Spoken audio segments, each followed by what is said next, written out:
សួស្តីបងប្អូនថ្ងៃនេះខ្ញុំជួសជុលម៉ាស៊ីនផលិតកកខ្នាតតូចមួយដែលជួបបញ្ហាទាក់ទងនឹងផ្នែក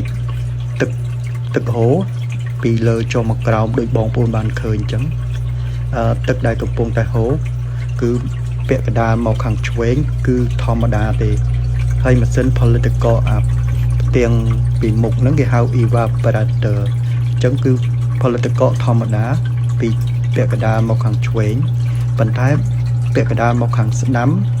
ទឹកហូរពីលើចុះមកក្រោមគឺវាតិចតួចមែនទែនហើយការផលិតកកដោយបងប្អូនបានឃើញអញ្ចឹងវាប្រតិបត្តិដោយយើងដុត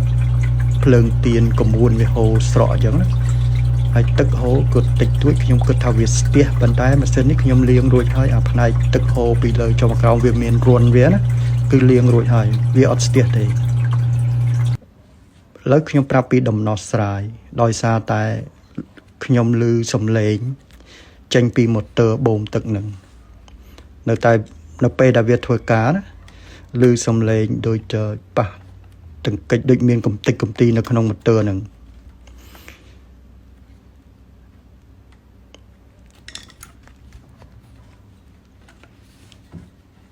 ព្រោះអីម៉ូទ័រនេះខ្ញុំគិតថាវាបូមទឹកទៅដូចមិន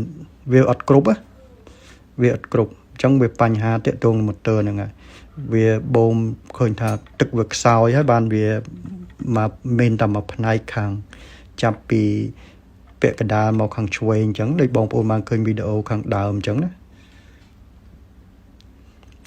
ឥឡូវនេះខ្ញុំនឹងដោះគម្របពីនៅខាងក្នុងនោះគឺវាមានផ្លិតម៉ូទ័រណាបងប្អូនម៉ូទ័រវាបូមទឹកវាមានផ្លិតហេតុអីបានជាវាបូមទឹកអត់គ្រប់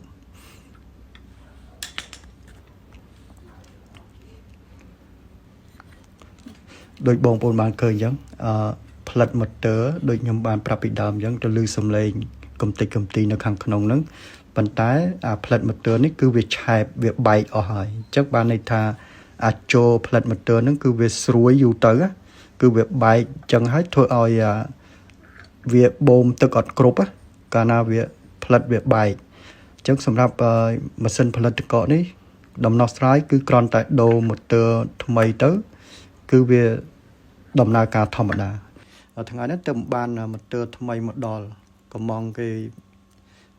ចិត្តមួយអាទិត្យដែរឥឡូវនេះបងប្អូននឹងឃើញបន្ទាប់ពីខ្ញុំដូរម៉ូទ័រថ្មីឃើញទឹកវាហូរស្មើល្អណាហើយអាទឹកកកដែលវាកកហ្នឹងក៏វាពេញជាប់នឹងអា evaporator ហ្នឹងអញ្ចឹងបញ្ហាម៉ាស៊ីនផលិតកកនេះដូចខ្ញុំប្រាប់អញ្ចឹងគឺវាខូចមកពីផ្លិតម៉ូទ័រដែលវាបែកឆែបណាឥឡូវនេះម៉ាស៊ីនទឹកកកហ្នឹងវាដំណើរការឥឡូវវាចិត្តទម្លាក់ទឹកកកឲ្យបងប្អូនអរគុណណាស់បងប្អូនបានតាមដានវីដេអូខ្ញុំជម្រាបលាបងប្អូន